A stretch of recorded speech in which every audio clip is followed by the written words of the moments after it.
তাকে একটা দল করার প্রস্তাব দেওয়া হয়েছে, সেই দলের প্রস্তাবে সে রাজি না হওয়ায় তার উপর হামলা করা হয়েছে, তাকে মারধর করা হয়েছে, শারীরিকভাবে নির্যাতন করে তাকে হসপিটালে ভর্তি করা হয়েছে। কেন সে ওই দল করবে? তাহলে ফেসিবাদ মুক্ত আমরা যখন বলছি, সেই ভাইয়েরাই আবার যখন বলেন আইন অঙ্গনে, প্রশাসনে, বিভিন্ন কেন্দ্রে রন্ধ্রে রন্ধ্রে ফেসিবাদের দোসররা বসে আছে, সেই দোসরদের নিয়ে আপনি কি করে অবাধ, সুষ্ঠু, অংশগ্রহণমূলক, নিরপেক্ষ একটা নির্বাচন আপনি করবেন? এটা কি করে আপনি আশা করেন?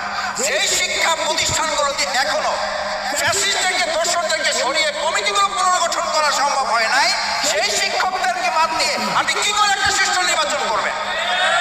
এই শিক্ষকরাই তো প্রিজাইডিং অফিসার এবং বিএনপি কেন্দ্রে তারা দায়িত্ব পালন করবে। আমি কথা বাড়াতে চাই না, প্রধান বক্তা গুরুত্বপূর্ণ বক্তব্য রেখেছেন, প্রধান অতিথি কথা বলবেন। আমি শেষ একটা কথা বলে আমার বক্তব্যের ইতি টানছি।